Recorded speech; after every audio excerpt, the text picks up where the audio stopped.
2022 के चुनाव नजदीक आते ही देख प्रयागराज में असदुद्दीन ओवैसी का जनसभा का संबोधन के दौरान उन्होंने कहा कि मुजफ्फरनगर दंगे में आरोपियों के बीजेपी सरकार ने मुकदमे वापस ले लिए हैं। वहीं नाथूराम गोडसे को आज़ाद भारत का पहला दहशतगर्द भी बताया। वहीं कहा कि भारत की सियासत की तल्ख हकीकत है, जिस समाज का नेता होगा उससे मसाइल को हल किया जाता है। वह ओवैसी इसलिए आया है कि हमको अपना हिस्सा लेना है। वहीं बता दें कि ओवैसी ने जिस तरह से बताया कि जाटों को वोट से मायावती अपने नेता बताती है, जिस तरह से ठाकुर योगी आदित्यनाथ को अपना ठाकुर नेता मानते हैं, जिस तरह कुर्मी अनुप्रिया पटेल को अपना नेता मानते हैं, जिस तरह यादव अखिलेश को अपना नेता मानते हैं, उसी तरह से उत्तर प्रदेश में मुस्लिम अक़लियत की कोई आवाज़ नहीं है। उन्होंने कहा कि मुस्लिम अक़लियत की आवाज़ को बढ़ाने के लिए ओवैसी को मजबूत करे और अपनी एकता को बनाए। वहीं उन्होंने कहा कि जिस तरह से ये उत्तर प्रदेश में मुस्लिम की कोई पहचान नहीं है, अब MIM आकर आपकी पहचान बढ़ाएगा। वहीं विपक्ष ने कहा कि मुस्लिम वोट बैंक को साधने के लिए ओवैसी लगातार संबोधन कर रहे हैं, लेकिन इससे कोई फर्क पड़ने वाला नहीं है। पूछना चाहते हैं कि जब आपने तस्वीर उन लोगों की लगा दी तो जरा उन नेताओं की तस्वीर भी लगा दे कि जब अतीक साहब ने फैसला लिया कि मजलिस-ए-इत्तेहादुल मुस्लिमीन में शिरकत करेंगे, शमूलियत अख्तियार करेंगे, तो हमने प्रेस कॉन्फ्रेंस ली लखनऊ में।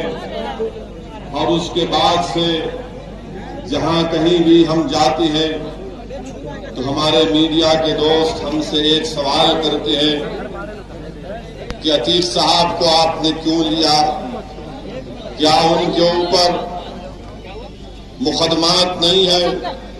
तो हमने उनको भी जवाब दिया। और आज अतीक साहब की ये सरजमीन, ये इलाहाबाद की मुबारक सरजमीन जिसका नाम तब्दील करके प्रयागराज रखा गया, हम आपको ये बताने आए हैं कि अतीक साहब कानून की नजर में वो आज भी इलेक्शन लड़ सकते हैं और हमको उम्मीद है कि इंशाअल्लाह ताला वो जरूर आने वाले विधानसभा के चुनाव में इलेक्शन लड़ेंगे। और आप तमाम अपनी दुआओं से और अपनी वोट से उनको कामयाब और कामरान करके उत्तर प्रदेश की विधानसभा में बहैसियत विधायक उनको बुझाएंगे। विधायक हैं जिन पर भी मुकदमात चल रहे हैं, बीजेपी के ऐसे कई सांसद हैं जिन पर भी मुकदमात चल रहे हैं। और भारत की आजाद 75 साल तारीख में एक बदतरीन फसाद उत्तर प्रदेश की सरजमीन पर हुआ। मुजफ्फरनगर के फसादात के बाद आज आप देखते हैं कि योगी सरकार ने बीजेपी के विधायक और बीजेपी के नेताओं के ऊपर से मुकदमात को वापस ले लिए।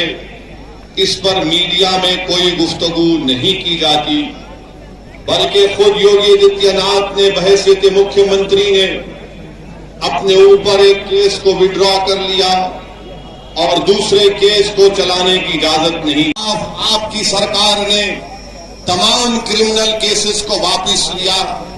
आप उन लोगों की भी तस्वीर लगा देते जिन्होंने मुजफ्फरनगर के फसादात पर के सिलसिले में उन पर बहुत बड़े बड़े इल्जामात मुकदमात आयद किए थे, मगर तस्वीर लगती है तो हमारी लगती है और दुनिया को बताया जाता है कि देखो ये कैसे लोग हैं। मेरे अजीज दोस्तों और बुजुर्गों,